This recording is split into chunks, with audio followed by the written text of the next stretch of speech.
গত বছর মহা ধুমধাম করে যে আইএনডিআইএ জোটের সূচনা করা হয়েছিল, বছর ঘুরতে না ঘুরতেই সেটা ধপাস। আইএনডিআইএ জোটের প্রধানমন্ত্রী মুখ হিসাবে যে নীতিশ কুমারকে প্রজেক্ট করা হচ্ছিল, সেই নীতিশ কুমারই এখন দল বদলে বিজেপির হাত ধরে বিহারের নবম মুখ্যমন্ত্রী হিসাবে শপথ গ্রহণ করেছে। আমরা এই ঘটনা দেখে নিয়েছি, কি ব্যাখ্যা কেন করেছে না করেছে এই নিয়ে নানা মুনির নানা মত।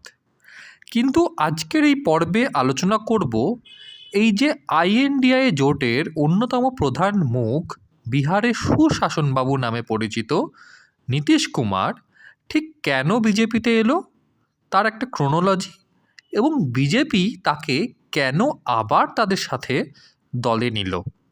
ন্যাড়া বেলতলায় একবার যায়, আর 10 বছরে নীতিশ কুমার প্রায় দুবার এরকম পাল্টি খেলো। তো বিজেপি ঠিক কী ঠেকায় পড়ে নীতিশ কুমারকে আবার তাদের দিকে নিয়ে আসলো? কেন নীতিশ কুমারের হাত ধরে বিজেপি আবার বিহারের ক্ষমতা দখল করলো? আসুন আজকের পর্বে আমরা সেই নিয়েই আলোচনা করব। প্রথমেই আসা যাক আইএনডিআইএ জোটের কথায়। আজ থেকে ঠিক 6 মাস আগে আপনি পিছিয়ে যান, সেই সময়কার পরিস্থিতি আর এই বর্তমানে 2024-এর জানুয়ারির পরিস্থিতি কিন্তু অনেকটাই আলাদা। আজ থেকে ঠিক 6 মাস আগে কংগ্রেস কর্ণাটক জয়লাভ করেছে, হিমাচল প্রদেশ জয়লাভ করেছে। আজ থেকে ঠিক 6 মাস আগে যদি আমরা পিছিয়ে যাই, তখনকার ভূভারতের বিভিন্ন রাজ্যের রাজনৈতিক পরিস্থিতি এবং বর্তমান সময় 2024-এর জানুয়ারি রাজনৈতিক পরিস্থিতির মধ্যে আকাশ পাতাল তফাৎ। এর মধ্যে বিজেপি রাজস্থান, মধ্যপ্রদেশ এবং ছত্তিশগড়ে সরকার তৈরি করেছে। কংগ্রেস তেলেঙ্গানায় জয়লাভ করেছে। আমাদের পশ্চিমবঙ্গে পঞ্চায়েত ভোট হয়েছে, যেখানে বিরোধীরা ধরাশায়ী হয়েছে। কিন্তু আবার ঠিক আইএনডিআইএ জোটের বহু শরিক দল একে অপরের উপর কাদা ছোড়াছুড়ি করতেও শুরু করেছে। অর্থাৎ আইএনডিআইএ জোট ভেঙে চৌচির। আম আদমি পার্টি বলেছে তারা কংগ্রেসের সাথে লড়বে না। আমরা এই দুদিন আগেই দেখলাম নীতিশ কুমারের জেডিইউ আরজেডি সঙ্গ ত্যাগ করেছে, কংগ্রেসের সঙ্গ ত্যাগ করেছে। আমাদের রাজ্যের মুখ্যমন্ত্রীও বলছেন যে কংগ্রেসের সাথে তারা কোনোভাবেই জোটে যাবে না। তো এই মুহূর্তে দাঁড়িয়ে আমাদের ভারতের যে বিরোধী ঐক্য তৈরি হচ্ছিল, সেটা একরকম প্রায় কুপোকাত। এইবার যদি আমরা ফিরে যাই বিহারে, 2020 সালের শেষের দিকে বিধানসভা নির্বাচন হয়েছিল, যেখানে একক সংখ্যাগরিষ্ঠতা কেউই পায়নি, অর্থাৎ কোয়ালিশন সরকার তৈরি করতেই হতো। সেক্ষেত্রে বিজেপি এবং জেডিইউ অর্থাৎ নীতিশ কুমার বাবুর দল, তারা জোটবদ্ধ হয়ে সরকার তৈরি করেছিল। 2 জন উপমুখ্যমন্ত্রী হয়েছিল বিজেপির থেকে। কিন্তু যেহেতু নীতিশ কুমার বহুদিন ধরে বিহারের মুখ্যমন্ত্রী পদে ছিলেন, তিনি এই উপমুখ্যমন্ত্রীদের খুব একটা পাত্তা দিচ্ছিলেন না, যাতে বিজেপি এবং জেডিইউর যে কর্মী সংগঠন আছে, তাদের যে ছোট বড় নেতা আছে, তাদের মধ্যে কিন্তু একটা ক্ল্যাশ হচ্ছিল। এই ক্ল্যাশটা চরম পর্যায়ে ধারণ করে যখন বিধানসভার যে স্পিকার, তার কনস্টিটিউয়েন্সিতে পুলিশের একটা ঘটনা নিয়ে বিধানসভায় একদম সরাসরি নীতিশ কুমার এবং সেখানকার স্পিকার একটা ওই বাদানুবাদে জড়িয়ে যায়। সেটাই ছিল টার্নিং পয়েন্ট। তারপরই নীতিশ কুমার আর অপেক্ষা করেননি, তিনি বিজেপির সঙ্গ ত্যাগ করে আরজেডি এবং কংগ্রেসের সাথে হাত মিলিয়ে আবার সরকার তৈরি করেন এবং যথারীতি তিনি আবার মুখ্যমন্ত্রী পদে শপথ গ্রহণ করেন।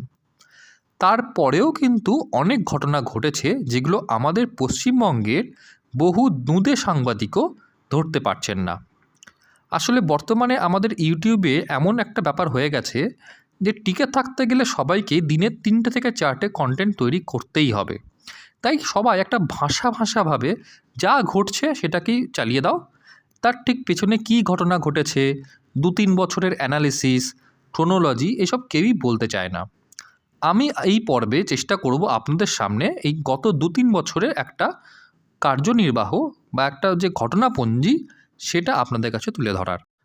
বিহারে জাতিগত জনগণনা শুরু হয়েছিল আজ থেকে 2 বছর আগে, যেটি গত বছর প্রকাশিত হয়। এই জাতীয় জনগণনা যখন নীতিশ কুমার তৈরি করতে শুরু করেছিল, তিনি চাইছিলেন যে কংগ্রেসও সেটাকে অ্যাডপ্ট করুক এবং বিভিন্ন রাজ্য সেখানেও সেমভাবে জাতীয় জনগণনাটাকে একটা প্রাইম ফ্যাক্টর হিসাবে লোকসভা নির্বাচনে প্রজেক্ট করা হোক। এতে অবশ্যই নীতিশ কুমারের একটা কলেবর বাড়ত। নীতিশ কুমার একটা ফিলোসফি অন্যান্য রাজ্য গ্রহণ করছে, তাতে নীতিশ কুমারের প্রধানমন্ত্রী পদের যোগ্য প্রার্থী হিসাবে নিজেকে প্রজেক্ট করতে কোনো অসুবিধা হতো না। কিন্তু কংগ্রেস সেটা করতে চাইল না। মধ্যপ্রদেশের নির্বাচনে এবং রাজস্থানের নির্বাচনে ওই ইতিউতি একটু একটু কথা উঠলেও তারা কিন্তু কখনোই প্রকাশ্যে বলেনি যে ক্ষমতায় ফিরে এলে তারা জাতীয় জনগণনা বা জাতিগত জনগণনা করবে। সেটা একটা প্রাইম ফ্যাক্টর। দ্বিতীয় ফ্যাক্টর, নীতিশ কুমার ভালোভাবেই বুঝতে পারছিল যে লোকসভা ভোটের পরেই জেডিইউ কিন্তু আর ক্ষমতার কাণ্ডারি হয়ে থাকতে পারবে না। সেক্ষেত্রে লালু এবং তার পুত্র তেজস্বী তারা কিন্তু ক্ষমতা নিজেদের দিকে টেনে নেবেই নেবে। অর্থাৎ নীতিশ কুমার ক্রমশ কোণঠাসায় পড়ছিল। এবং এই বর্তমান সময়ে যে আইএনডিএ জোটের যে বিভিন্ন উঁচু নিচু আমরা দেখতে পাচ্ছিলাম, সেখানে এই মাসে একটা তাদের জুম কল হয়েছিল যেখানে তাকে কনভেনার করা হয়নি, শুধুমাত্র রাহুল গান্ধী এবং মমতা ব্যানার্জির একটা অবজেকশন থাকার কারণে তাকে মুখ্য সচিব করা হয়নি। আবার আইএনডিএ জোটের প্রধান নেতা হিসাবে মল্লিকার্জুন খাড়গের নামটাকে প্রকাশিত করা হয়েছিল, সেখানেও নীতিশ কুমারকে একরকম উপেক্ষা করা হয়। তো এই সব ঘটনাতেও নীতিশ কুমার বুঝতে শুরু করে দিয়েছিল যে তার পক্ষে আর ওই আরজেডির সাথে দলে থাকাটা সম্ভব হবে না। ওই জোটটাতে তার দিন শেষ ফুরিয়ে এসছে। এইবার বিজেপি কেন জেডিইউকে অর্থাৎ নীতিশ কুমারকে আবার নিজের দিকে টেনে নিল? এতে বিজেপির কী লাভ হলো? কেননা গত 10 বছরে তো নীতিশ কুমার এই নিয়ে প্রায় 3 বার এই বিজেপির সঙ্গ ত্যাগ করে আবার বিজেপির গোয়ালে ফিরে এলো। এইবারের মেন কারণ হচ্ছে বিজেপি জানে যে জেডিইউকে সঙ্গে নিয়ে তাদের খুব একটা যে ভোট পার্সেন্টেজ বাড়বে বা খুব একটা লাভ হবে তা নয়। তারা শুধুমাত্র একটা মেসেজ দেওয়ার চেষ্টা করছে, এই দেখো আইএনডিএ জোটের যে মূল কাণ্ডারি ছিল, যাকে তোমরা ওই সুশাসনবাবু বলতে, যাকে প্রধানমন্ত্রী পদপ্রার্থী করার জন্য তোমরা উঠে পড়ে লেগেছিলে, সেই দেখো তোমাদের দল ছেড়ে আমার দলে চলে এলো। এটা জাস্ট শত্রু শিবিরে একটা মেসেজ পাঠিয়ে দেওয়া। বিজেপি এই চালটা দিয়ে আইএনডিএ জোটের অন্যান্য যে শরিক দলগুলো আছে সবাইকেই প্রায় চিৎপাত করে দিল। বিজেপি একটা ক্লিন মেসেজ দিল যে তোমাদের মধ্যে তো কোনো জোট যারা করেছো তোমাদের মধ্যে কোনো মৈত্রী নেই, কোনো বোঝাপড়া নেই, এবং তোমাদের যে প্রধান নেতা যাকে তোমরা প্রধানমন্ত্রীর মুখ হিসেবে প্রজেক্ট করতে চাইছিলে, সেই তোমাদের এই জোটের দলের ওপরে কোনো ভরসা রাখতে পারে না। জেডিইউর বহু নেতা সাক্ষাৎকার দেওয়ার সময় বলেছে যে তারা এই যে তাদের এই আরজেডি এবং কংগ্রেসের সাথে দল ছেড়ে বেরিয়ে আসলো, তার মেন কারণ হচ্ছে কংগ্রেস। কারণ কংগ্রেস নাকি খুবই ইরেসপন্সিবল বিহেভ করছে। কংগ্রেস দিল্লিতে ক্ষমতা পাওয়ার জন্য মমতা ব্যানার্জির সঙ্গ নিচ্ছে, আবার পশ্চিমবঙ্গেই তারা মমতা ব্যানার্জির বিরোধিতা করছে। তারা অন্যান্য জায়গায় নিজেদেরকে প্রধান প্রতিপক্ষ হিসাবে তৈরি করতে চাইছে। তারা যে বিভিন্ন আঞ্চলিক দল তাদেরকে ক্ষমতা দিতে চাইছে না। এরকম বিভিন্ন কিন্তু কমপ্লেন আসছে কংগ্রেসের এগেনস্টে। এবং মমতা ব্যানার্জিও এই মুহূর্তে দাঁড়িয়ে অনেকটাই কোণঠাসা। তিনি নানাবিধ এই ইডি সিবিআইয়ের কাণ্ডে জড়িত, তিনি জড়িত নন, তার দল জড়িত। তো তিনিও একটা রাজনৈতিক দিক থেকে অনেকটাই কোণঠাসা। কংগ্রেস পরপর 3-4টে রাজ্য হেরে গেল, যদিও তারা তেলেঙ্গানায় ক্ষমতা দখল করেছে, কর্ণাটকে ক্ষমতা দখল করেছে, হিমাচলে ক্ষমতা পেয়েছে, কিন্তু এই রাজস্থান, ছত্তিশগড় এবং মধ্যপ্রদেশে হেরে যাওয়াটা তাদের কিন্তু বড় ব্যাকড্রপ। সমাজবাদী পার্টি অনেকটাই নীল। অন্যান্য যে ছোটো বড়ো বাকি নেতাগুলো আছে, মহারাষ্ট্র শিবসেনা খুব একটা ক্ষমতায় নেই, এনসিপিরও খুব একটা জোর নেই। তো মোটামুটি আইএনডিএ জোটের কাছে একটা বড় বার্তা যে দেখো বাবা, তোমরা যতই লম্ফজম্ফ করে নাও না কেন, আমরা একটা মোক্ষম চাল দিলেই তোমরা বারবার কুপোকাত হয়ে যাবে। এই একটা কারণের জন্যই বিজেপি কিন্তু নীতিশ কুমারকে আবার তাদের গোয়ালে ফিরিয়ে আনলো।